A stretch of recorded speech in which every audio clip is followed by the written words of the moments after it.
4 PM news network में दोस्तों आपका स्वागत है। मैं हूं आपके साथ राशिद ज़हीर।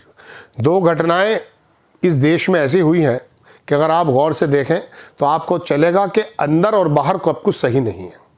राहुल गांधी जनरल नरवाने साहब की किताब लेकर के संसद के प्रांगण में आ गए। अमित शाह, राजनाथ सिंह जो कल लोकसभा के अंदर उछल उछल के कह रहे थे कि किताब कहाँ है, ये मौजूद ही नहीं है, उन्होंने किताब पूरी पेश कर दी। उसके अंश जो पढ़ रहे थे जो जनरल नरवणे साहब के ही थे, कैरवान मैगजीन ने छापे थे, आपत्ति उठाई थी। अब राहुल गांधी ने खोल करके पढ़ दिया, प्रकाशित आप होने नहीं दे रहे। 2024 में कहा था नरवणे साहब ने आज तक के एक चैनल पर कि साहब मैंने किताब भेज दी। एक प्रोसेस है, जाहिर सी बात है, आर्मी का बंदा लिख रहा है, उसे किसी आरएसएस के या किसी कांग्रेस के आदमी ने नहीं लिखी है, उसे दरअसल उसे सेना के एक बहुत बड़े अधिकारी ने लिखी है। उसको देखने की ज़रूरत है। मैं आपको दिखाना चाहता हूं दोस्तों, प्रियंका गांधी ने भी इसको ट्वीट किया, कई लोगों ने इसको ट्वीट किया है, वो देखें आप क्या है। प्रियंका गांधी ने कहा कि ये पूर्व सेना अध्यक्ष नरवणे जी की किताब है। सरकार कह रही है कि ये किताब है ही नहीं और आप इसे कोट नहीं कर सकते। इसमें नरवणे जी ने लिखा है कि लद्दाख में चीन की सेना हमारे क्षेत्र में घुस रही थी। सेना अध्यक्ष ने राजनाथ सिंह से पूछा कि क्या करना है, पहले कोई जवाब नहीं दिया। बार बार फोन करने पर नरेंद्र मोदी जी ने मैसेज दिया, जो उचित समझो वो करो। मतलब कि मोदी जी ने अपनी जिम्मेदारी पूरी नहीं की। नरवणे जी ने लिखा, मुझे सच में बहुत अकेला महसूस हुआ, पूरे सिस्टम ने मुझे छोड़ दिया था। मोदी जी का ये सच्चाई देश को पता चलनी चाहिए। राहुल गांधी, नेता प्रतिपक्ष। छोटा सा वीडियो राहुल गांधी का देखें आप। This book does not exist.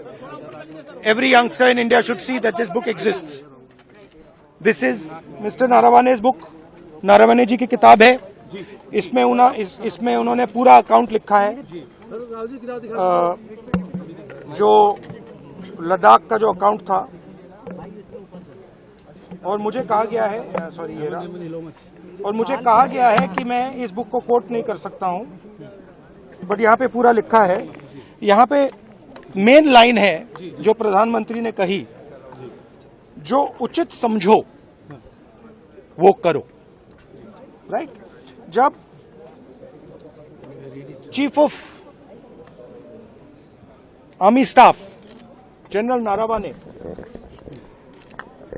ने राजनाथ सिंह जी को फोन किया और कहा कि देखिए कैलाश रिज पर चाइनीज टैंक्स आ गए हैं, हमारी टेरिटरी है, कैलाश रिज पर चाइनीज टैंक्स आ गए हैं, हमें क्या करना है। पहले राजनाथ सिंह जी ने उनको रिप्लाई नहीं दिया। उन्होंने जयशंकर जी से पूछा, एनएसए से पूछा, राजनाथ सिंह जी से पूछा, कोई रिप्लाई नहीं आया। फिर उन्होंने राजनाथ सिंह जी को फोन किया। राजनाथ सिंह जी ने कहा कि मैं टॉप से पूछता हूं। राइट? ऑर्डर था, स्टैंडिंग ऑर्डर था टॉप का कि अगर चाइनीज फोर्सेस अंदर आएंगी तो उनपे बिना हमारे पूछे फायर नहीं करना है। नरवणे जी और हमारी जो आर्मी थी, जो सेना थी, वो उन टैंक्स पर फायर करना चाहती थी क्योंकि वो टैंक्स हमारी टेरिटरी में आ गई थी। नरेंद्र मोदी जी ने मैसेज दिया कि देखिए, जो उचित समझो वो करो। मतलब नरेंद्र मोदी जी ने अपनी जिम्मेदारी पूरी नहीं की। उन्होंने आर्मी चीफ से कहा कि देखो भैया, आपको जो करना है करो, मेरी बस की नहीं है। और आर्मी चीफ ने साफ, नरवणे जी ने साफ लिखा है इसमें, आई फेल्ट रियली अलोन, मैं बिल्कुल अकेला था, I was abandoned by the entire establishment. This is what they are scared of me saying. ये वीडियो आपने देख लिया। बात यह है कि लॉ यह है कि जब तक सुप्रीम पावर ऑर्डर नहीं करती है, लिखा है कि जब तक वो ना कहें आप गोली नहीं चलाएंगे, यानी कि देश के प्रधानमंत्री और जो सुप्रीम जो भी लोग हो सकते हैं या राष्ट्रपति, जब तक। अब यहां पर पहली बात तो जवाब नहीं दिया जा रहा है नरवणे साहब को। उसके टैंक घुस रहे हैं, फिर कहते हैं ना कोई घुसा है, ना कोई घुसा था, ना कोई घुसेगा। हमारे ही सेना अध्यक्ष, कोई सूबेदार मेजर नहीं बता रहा आपको सेना का अध्यक्ष बता रहा है कि उसके टैंक अंदर आ गए कैलाश पर। उस पर बताइए क्या करना है। हम उसको शेलिंग करके पीछे धकेल सकते हैं, लेकिन ना तो राजनाथ सिंह जवाब देते हैं, वहां जरूर दे रहे थे लोकसभा में बड़ी तन्मयता के साथ जवाब दे रहे थे। लेकिन जब सेना अध्यक्ष ने सवाल किया तो जवाब नहीं दिया। ये किताब में लिखा है जनरल साहब ने। जिसे राहुल गांधी बता रहे थे। अब राहुल गांधी जब ये बताते हैं तो स्पीकर ओम बिरला से लेकर नीचे के मंत्री तक सब हा हा उल्ला करने लगते हैं। तो बताइए क्या करें। देश की अदालत में जर्नलिज्म के जरिए इस बात को तो बताना पड़ेगा कि न सीमा में ठीक है हालात, न अंदर है। अंदर में आपको ममता बनर्जी की खबर बताऊंगा कि जब आज़ाद भारत के बाद आज़ाद भारत में एक देश की मुख्यमंत्री अपने राज्यों को बचाने के लिए सुप्रीम कोर्ट के अंदर आ गई है और दलीलें दे डाली हैं। क्या करें। बहरहाल पहले तो मैं उस पर आता हूं। राहुल गांधी ने तमाम आपके सामने देखा, सुना दिया। अब बताओ जी अमित शाह साहब, राजनाथ सिंह जी, बताइए क्या जवाब देंगे। किताब तो यह है, आपने उसे रिलीज नहीं होने दी। आप ये कहिए कि ये जो वक्तव्य है ये गलत है, झूठा है। नरवणे साहब से कहलवाइए आपके ये झूठा वक्तव्य दे रहे हैं राहुल गांधी। उस किताब में वो कहीं और से बना कर लिया। अब तो लिखा है जहां यह ऑर्डर है कि आप बिना परमिशन लिए गोली नहीं चलाएंगे, वहां कह दिया कि जो उचित समझे वो करो, मेरे बस की कुछ नहीं है जवाबदेही। तो फिर ये देश कोई मजबूत हाथों में नहीं है। चीन ने हालात क्या कर दिए आपको मालूम है। नेहरू के जाकर के उखाड़ने लगते हो, वो कहते हैं ना पुरानी खबरों से मुर्दे उखाड़ने लगते हैं। जब मौजूदा दौर में सेना अध्यक्ष आपसे बात कर रहा है उसको कोई जवाब नहीं दे रहे आप। ये सीमाओं के हाल हैं। और सिंदूर करके सिंदूर की यात्राएं निकालने फिर पीछे भागे, कोई बात नहीं बता पा रहे हैं सही बात। पुलवामा की क्या हुआ है, कश्मीर में मार दिया उसका क्या हुआ है, कोई खबर नहीं है। अरे कश्मीर को तो छोड़ो भाई, पहलगाम को तो छोड़ो, आप जरा पुलवामा की बात पता करो ना। कुछ कौन लोग है, क्या निकल करके आया, कुछ निकल करके नहीं आता, बस इलेक्शन जीत लिया जाता है। खैर ये तो है साहब चीन के बारे में, और राहुल गांधी को इन्होंने घेरने की कोशिश की। अब मैं आपको दिखाता हूं ममता बनर्जी एसआईआर के मद्देनजर, वोट चोरी के मद्देनजर वो पहुंच गई है जनाब। कहां वो पहुंच गई है? Supreme Court. कल ही पहुंची थी Mamata Banerjee Didi in Supreme Court. Why this was historic and was oh so regular. There was a पूरी की पूरी बात लिखी हुई है। छोटा सा वीडियो भी दिखाऊंगा आपको। ये तो आई है वहां बाहर, ममता बनर्जी एक वकील के रूप में पेश हो गई हैं। अब मुख्यमंत्री वकील बनकर लड़ रहा है अपने अपने उसके लिए। छोटा सा वीडियो देखें आप, ये गाड़ी में बैठ रही हैं, ये देख लिया। अब मैं आपको लेकर चलता हूं सुप्रीम कोर्ट के प्रांगण में। सुप्रीम कोर्ट के प्रांगण में जब आप चलेंगे, एक किसी ने लिखा इसमें कि एसआईआर के मुद्दे पर ममता बनर्जी सुप्रीम कोर्ट में, इसे कहते हैं फाइटिंग स्पिरिट। माननीय न्यायालय को संबोधित करते हुए श्री ममता बनर्जी ने प्रमुख समाचार पत्रों की रिपोर्ट द्वारा समर्थित वास्तविक जीवन के मामले को रिकॉर्ड पर रखा, स्पष्ट करते हुए कहा कि ये मेरी तस्वीरें नहीं हैं, ये प्रतिष्ठित समाचार पत्रों से हैं। उन्होंने समझाया कि एसआईआर को लगभग पूरी तरह से हटाने की प्रक्रिया के रूप में उपयोग किया जा रहा है।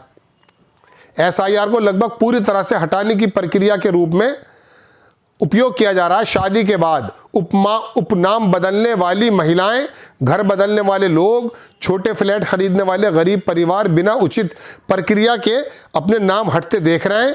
बाद में अस्पष्ट लेबल जैसे तार्किक विसंगति या गलत मैपिंग के तहत उचित ठहराया जाता है, जो न्यायालयों के निर्देशों का स्पष्ट उल्लंघन है।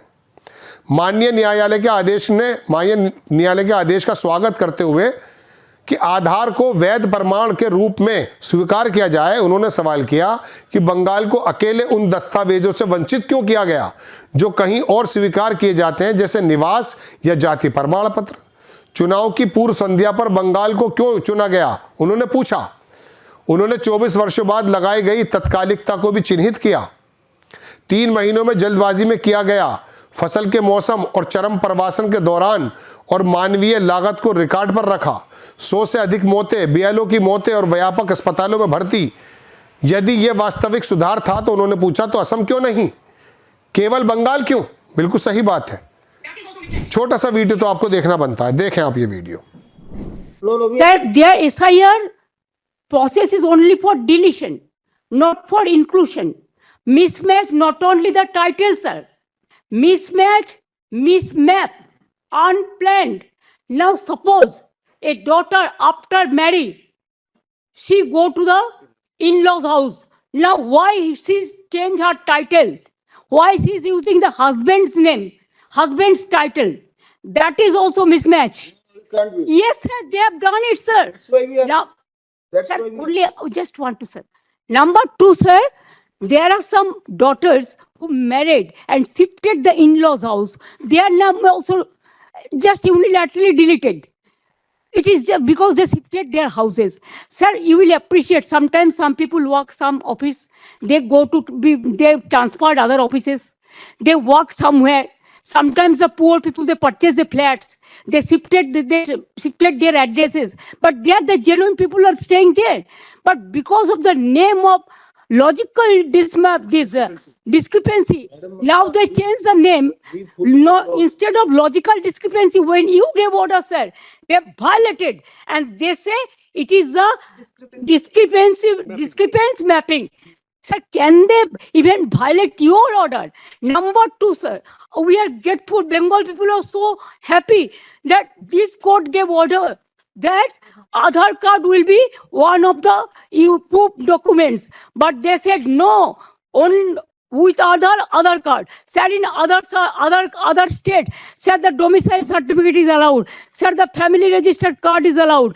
Sir, the government housing card is allowed. The health card is allowed. The bank books means whatever caste certificate is allowed. Only they targeted Bengal on the eve of election. ये वीडियो आपने देख लिया दोस्तों। अब बात यह है, प्रशांत टंडन एक बड़े पत्रकार हैं, उन्होंने लिखा कि सुप्रीम कोर्ट ने एसआईआर को चलने दिया, जबकि इसे इसके कानूनी आधार पर गंभीर सवाल है। लेकिन ममता बनर्जी ने कोर्ट में मौजूद रहकर अपने लोगों को संदेश दे ही दिया। चुनाव आयोग मोदी का आखिरी किला है और एसआईआर आखिरी हथकंडा। ज्ञानेश्वर कुमार बिहार की तरह अब बंगाल डिलीवर नहीं कर पाएंगे तो गुजराती कंपनी को मुश्किलों में डालेंगे। ठीक है जनाब, ये दोनों चीज़ें मैंने आपको क्यों दिखाई हैं। मकसद ये है कि सीमा के बारे में सवाल जब लोकसभा में होता है तो आप राहुल गांधी को ज़बान को शोर के बिहाफ पर चुप कर देते हैं, स्पीकर सहित। और जब प्रदेशों के अंदर व्यवस्था खराब हो रही है, एसआईआर और चुनाव आयोग खुली डकैती करने पर के आरोप झेल रहा है, ऐसे में ममता बनर्जी चीफ मिनिस्टर को वकील के रूप में पेश होना पड़ता है सुप्रीम कोर्ट में। बड़ी हैरत की बात है दोस्तों, कहां कौन कौन बचाए। लेकिन एक बात यह है कि ममता बनर्जी ने कोर्ट के अंदर पेश होकर के बंगाल को मैसेज दे दिया कि बंगाल सुरक्षित हाथों में है। चीन के मद्देनजर राहुल गांधी ने बता दिया कि देश सुरक्षित हाथों में नहीं है। जय हिंद।